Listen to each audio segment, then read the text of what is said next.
The Acquisition and Franchise Show hosted by Nikita Mfenyana, exclusive to Corp Radio.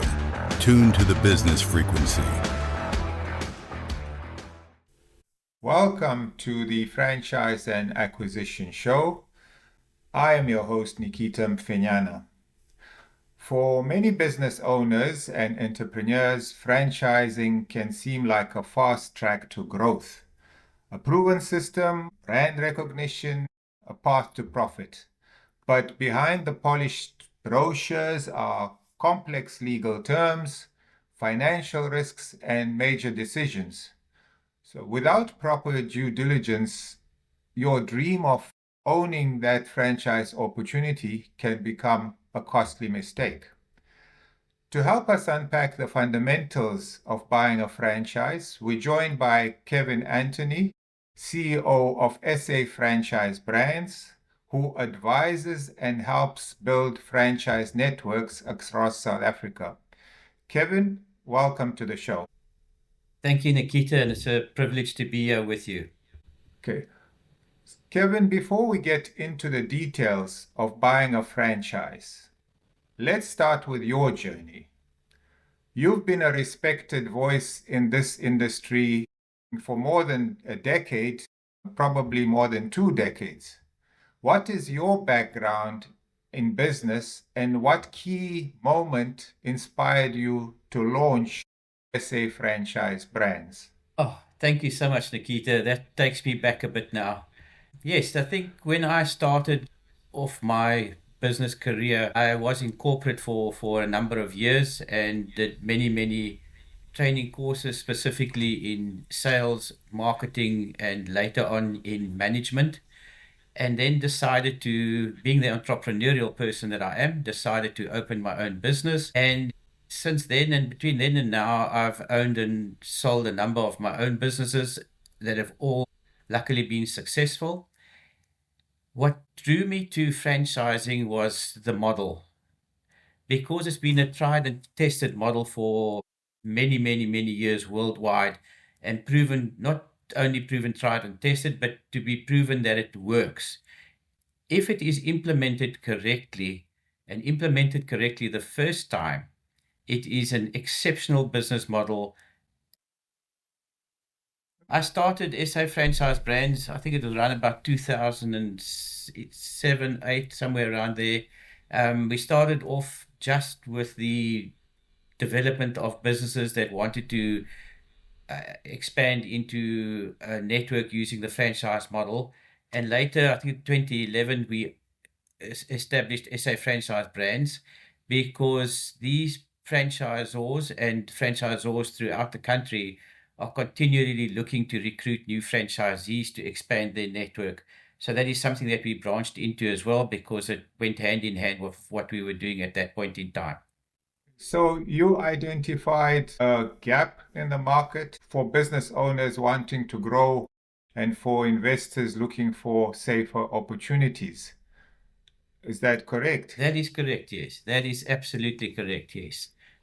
The gap, as you say, it is very competitive field that we're in, although it is small, but the quality of work, etc., that SA Franchise Brands provides our clients, we believe, is the exceptional in the sector at present.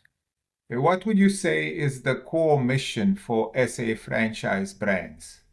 Well, our core mission is to firstly understand each and every potential client that comes our way, to fully understand what their requirements, desires, dreams, etc. are, and then put it into context so that they have an absolute clear idea of how to proceed or not to proceed.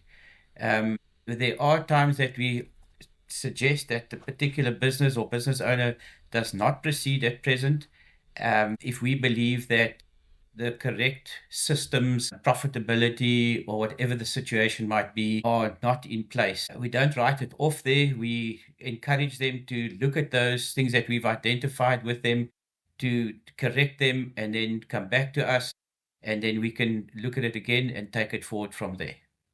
Thank you.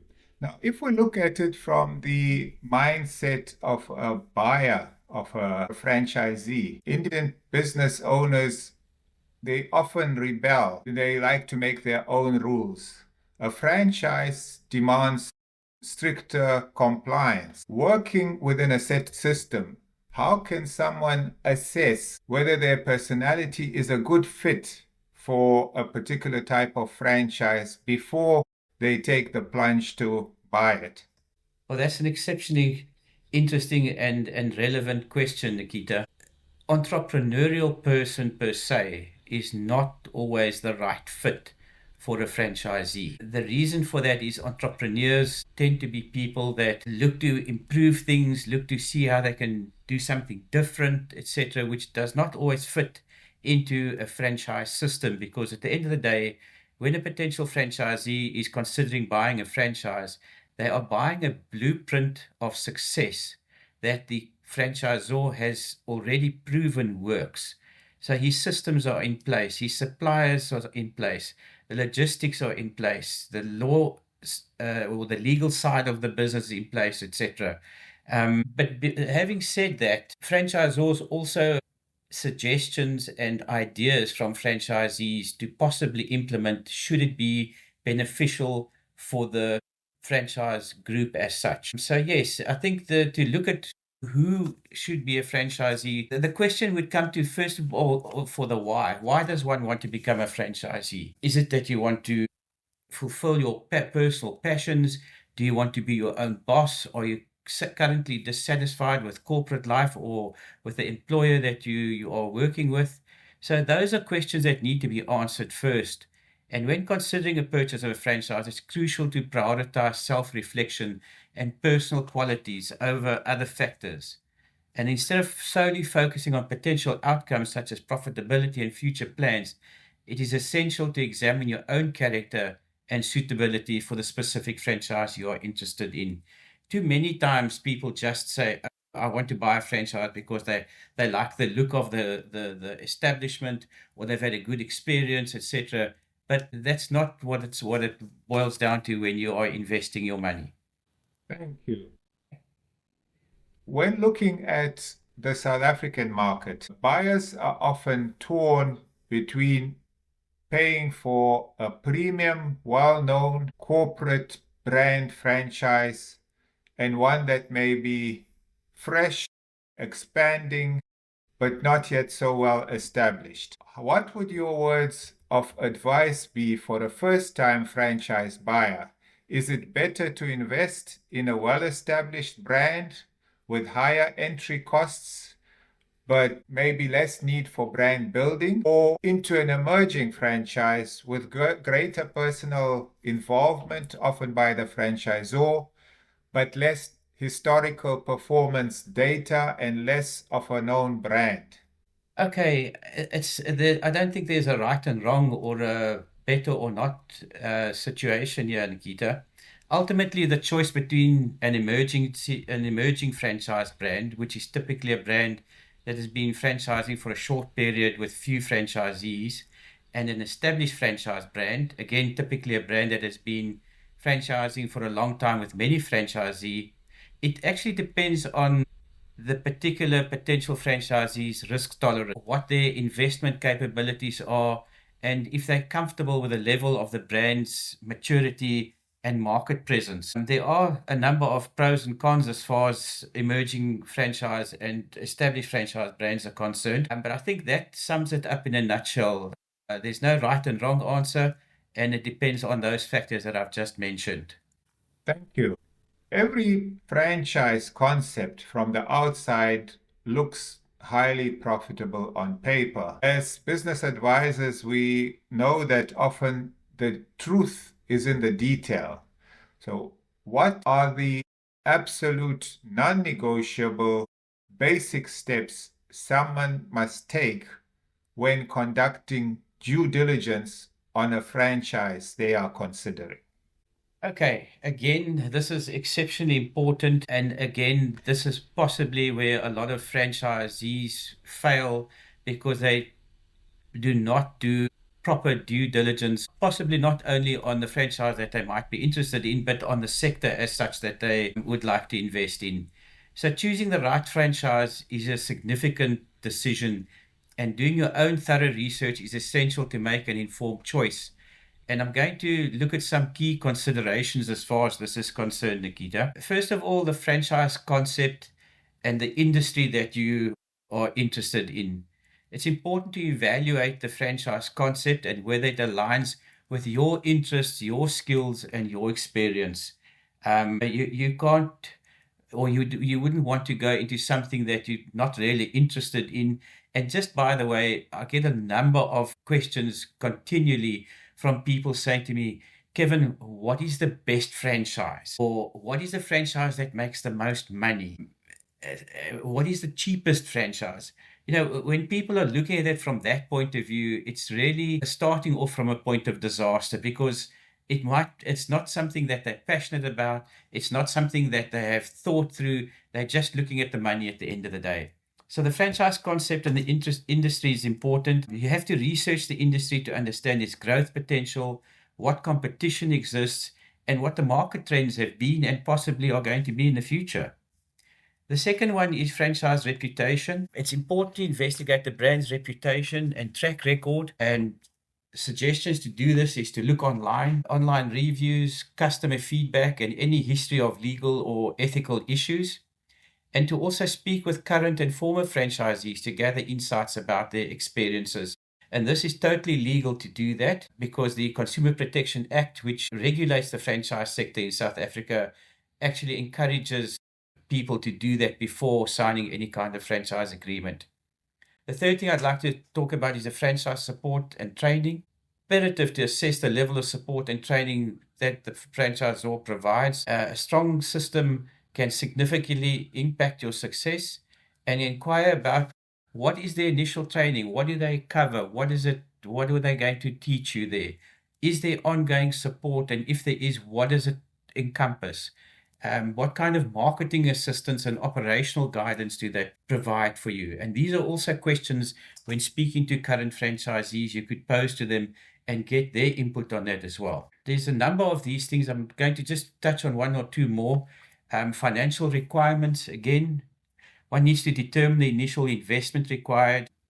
And yes, yet again, some people trip up because they see an advertised franchise, let's say for 500,000 Rand, and they think, oh, well, I can afford that. I'm going to go and do this.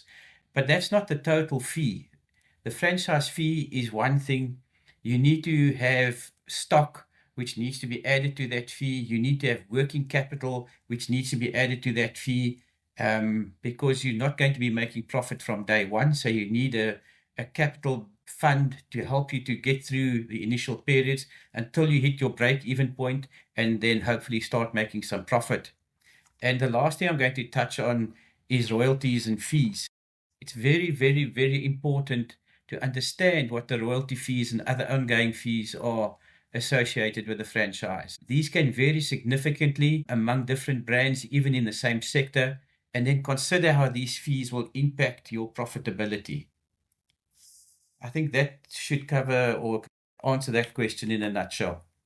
Thank you. Yes, that's a very comprehensive answer, and there's definitely a lot of things to consider in your due diligence. But I'd like to latch on to some things you said regarding the money. Franchise fees and royalties, they often include a massive kind of invisible cost attributed to goodwill and brand value. For a prospective buyer, how can he or she tell whether the franchise price is fair? In particular, how can they judge whether that goodwill reflects real market value rather than just inflated premium beyond the physical assets that they'll have to buy and the stock, as you mentioned? Okay, so this is something that the Consumer Protection Act is there as the guideline. Each franchisor is obliged by the Act and to legally comply with providing each and every interested potential franchisee. If I say interested, obviously they've walked the path with the franchisor already, and they've got to a point where they are wanting to make a final decision. At that point, the franchisor is obliged to provide the potential franchisee with what we term a franchise disclosure document. And this document provides full disclosure about the franchise opportunity to enable the prospective franchisee and their professional advisors to make an informed decision about joining the franchise system. Now, in the franchise disclosure document, there should be and must be a cash flow financial projections for a year, basically showing all the costs, what your expected turnover is, and your expected net profit for the first 12 months, and then extrapolate it for the further 4 years to give you a total picture over a 5-year period. Now, the figures that are in there is probably where you are going to look at what type of goodwill, or if there is any goodwill included in there, etc., which is not always that visible, but your accountant should be able to assist you with this and give you the types of feedback that are necessary. One being, what is your return on investment as a percentage, and what is your return on investment as over what period are you going to start breaking even, and then compare that to what just leaving your money in the bank, as an example, where your money is risk-free. The second thing that one would look at is in the disclosure document, if your franchise, let's say for instance, is priced at 500,000 Rand, the franchisor has to stipulate item by item as to how that 500,000 Rand is made up, so that it is clear and transparent to everybody that reads the disclosure document. The franchisor, however, is allowed to put in, and they do put in, a certain margin, because when they are negotiating with the potential franchisee, it is taking up their time, etc., which indirectly should also be compensated for. So under the Consumer Protection Act, all franchisors are obliged to present a disclosure document to prospective franchisees considering entering into an agreement at least 14 days prior to signing the franchise agreement. This is there to allow the prospective franchisee ample time in which to evaluate the franchise opportunity in full. So once the potential franchisee receives the disclosure document, 14 days must elapse before that franchise agreement can be signed. It's basically known as the first cooling off period. And in the franchise disclosure document, the total cost of the franchise is laid out, which includes, as we said earlier on, the initial franchise fee, the setup cost, which is, as I mentioned, is itemized, your working capital required, which is also itemized, and financial projections, which will assist in working out the return on investment and other bits of financial information that are necessary. For somebody like you who's been in the industry for quite a long time, and you've seen the good, the bad, the ugly, you've given us some pointers. To wrap things up, give us a sense of what are the most frequent mistakes you see new franchisees make when buying into a franchise system. Okay, so I think one of the things is as a new franchisee, one of the frequent mistakes is no self-assessment. They see something in front of them, it all looks nice and shiny, and I think that's what I want to invest in. Franchising is a hard job. It's a difficult job. It is you building a business. Although you've got the support and the blueprint from your franchisor, it's still up to you to put in the hours, to put in the hard work, to do the training with your staff, handling legal matters, handling labor concerns, all kinds of things that come across your path, which is not always in the minds of people when they see a franchise. I think, okay, that's what I want to do. Secondly, also going down the failure path is if people don't follow their passions. And we all know if we're passionate about something, we tend to spend more time, we're more dedicated and more committed to the cause. As I said early on, if people ask me what is the best franchise that you can suggest, I say to them, firstly, what can you afford and what are your passions? Find out what you can afford, understand what your passions are, and go and look in that direction. Another pointer would be insufficient funds. If the potential franchisee is going to a lending institution for some financial assistance, the lending institution will only give them up to a 50% loan as to the total cost of the franchise. The rest of the franchise money needs to come from that particular franchisee's unencumbered funds, meaning cash or liquid money, not to go and borrow it against their current bond or mortgage, or to go and cash in policies and things like that. Why they do that is because the lending institutions want to know that the franchisee is also committed to the cause by putting in 50%, and that they are not gearing their business up with too much debt. That is why they need to have the unencumbered funds. The second last thing I want to touch on is no due diligence.